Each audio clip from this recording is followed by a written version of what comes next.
parlement teto Madagasikara. Andrim-panjakana roa no mandrafitra ny parlement teto Madagasikara, dia ny antenimieram-pirenena sy ny antenimieran-doholona.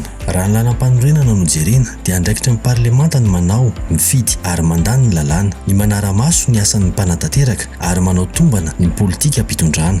Ny antenimieram-pirenena no antsoina ny andrim-panjakana ivondronan'ireo solombavambahoaka voafidy. Raika ny 50 no isan'ny solombavambahoaka ary 10 taona azo avoazana tsy misy fetra ny fimpitoam-piasan'izy ireo. Ny fifidianan'ny solombavambahoaka dia atao eny anivon'ny distrika ka andraisan'ny olom-pirenena anjara mivantana, ka solombavambahoaka iray na roa arakaraka ny distrika no mivoaka avy amin'izany fifidianana izany. Ny kandida solombavambahoaka dia afaka milatsaka ho fidiana amin'ny anaran'ny antoko politika misy azy na koa amin'ny anaran'ny tenany manokana na fikambanana, izay ilay hoe mahaleo tena. Rehefa lany izy dia misolo tena ny vahoaka rehetra eo amin'ny distrika nahalany azy. Ny solombavambahoaka mahaleo tena dia afaka misafidy ny hiditra amin'ireo vondrona parlementera misy. Ny rafitry ny antenimieram-pirenena dia ahitana ny bromaritra izay misy mpikambana 5 ary vaomera 13. Ny solombavambahoaka iray dia tokony miditra anaty vaomera 3. Mandritra ny fivoriana voalohany ataon'ireo solombavambahoaka vaolany no ifidianana izay ho filohan'ny antenimieram-pirenena sy ireo mpikambana ao amin'ny bromaritra. Mivory ara-potoana indroa isan-taona ny antenimieram-pirenena, maharitra 90 andro ny fivoriana ara-potoana iray.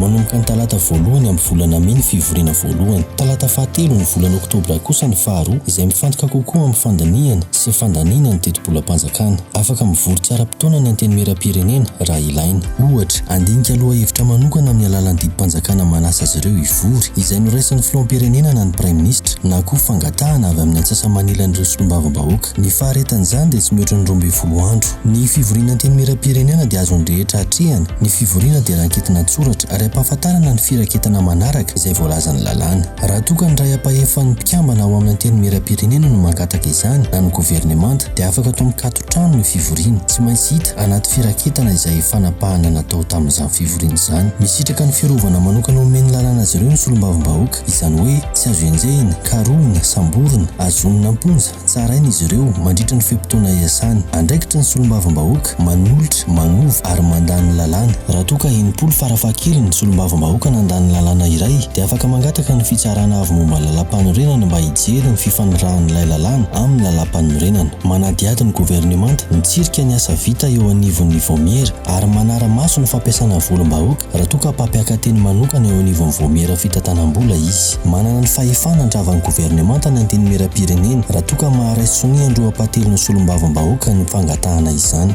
Amin'ny mahasolo-tenam-bahoaka azy ireo, ny solombavambahoaka dia mampita ny etaetan'ny vahoaka, mampafantatra ny vahoaka ny asany ihany koa izy ireo amin'ny alalan'ny fotoana ampahibe maso, fanaovana tatitry ny fivoriana, ny amin'ny haino vaky jery na amin'ny fomba hafa.